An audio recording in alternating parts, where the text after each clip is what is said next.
আমি আমার ক্যাম্পাস থেকে অন্য কোনো ক্যাম্পাসে যেতে যাচ্ছি না, আর আমি ছেলেদের সাথে বসেও ক্লাস করতে যাচ্ছি না। না, আমি সাত কলেজেই যাচ্ছি। সাত কলেজ নিয়ে জটিলতা যেন কাটছেই না। শিক্ষার্থীদের দীর্ঘদিনের দাবির মুখে ইতোমধ্যেই কলেজগুলো নিয়ে ঢাকা সেন্ট্রাল ইউনিভার্সিটির প্রস্তাব করা হয়েছে এবং একটি খসড়াও প্রকাশ করা হয়েছে। তবে এরই মধ্যে বিশ্ববিদ্যালয় চাচ্ছেন না কলেজগুলোরই নানা পক্ষ। এরই মধ্যে ইউজিসিতে সাত কলেজের শিক্ষকদের একটি অংশ বিশ্ববিদ্যালয় হওয়ার প্রতিবাদে ইউজিসিতে অবস্থান কর্মসূচি পালন করেন এবং ইউজিসি চেয়ারম্যানের কাছে লিখিত দাবি পেশ করেন, যেখানে তারা সাত কলেজের স্বাতন্ত্র্য বজায় রেখে আলাদা কাঠামো গঠনের আহ্বান জানান এবং শিক্ষার্থীদের স্বার্থ রক্ষা করার গুরুত্ব তুলে ধরেন।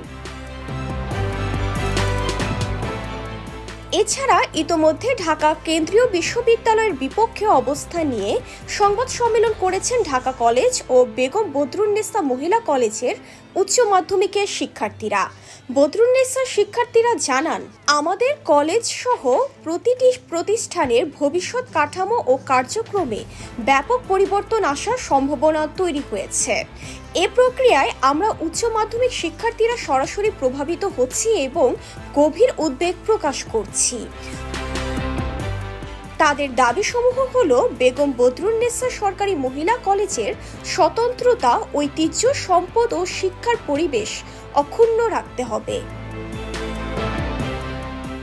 আবার ঢাকা কলেজের উচ্চ মাধ্যমিকের শিক্ষার্থীরাও একই সুরে কথা বলেছেন। তারা বলেন, এই বিশ্ববিদ্যালয় প্রতিষ্ঠা পরবর্তী সময়ে উচ্চ মাধ্যমিকের ভবিষ্যৎ কি হবে এই বিষয়ে আমরা গভীরভাবে উদ্বিগ্ন ছিলাম এবং এখনও গভীর উদ্বেগ প্রকাশ করছি।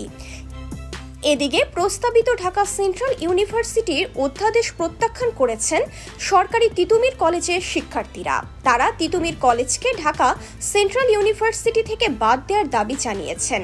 একই সঙ্গে তারা তিতুমীর কলেজকে স্বতন্ত্র বিশ্ববিদ্যালয় কিংবা বিশ্ববিদ্যালয় সমমর্যাদার একটি অধিভুক্ত কলেজ হিসেবে ঘোষণার দাবি জানান।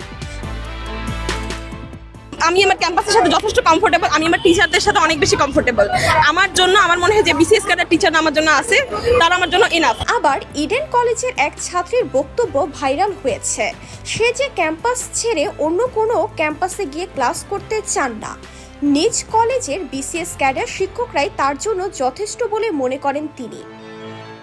এত সব মত দ্বিমতের মধ্যে সাত কলেজের ভবিষ্যৎ ক্রমেই যেন জটিল হয়ে পড়ছে।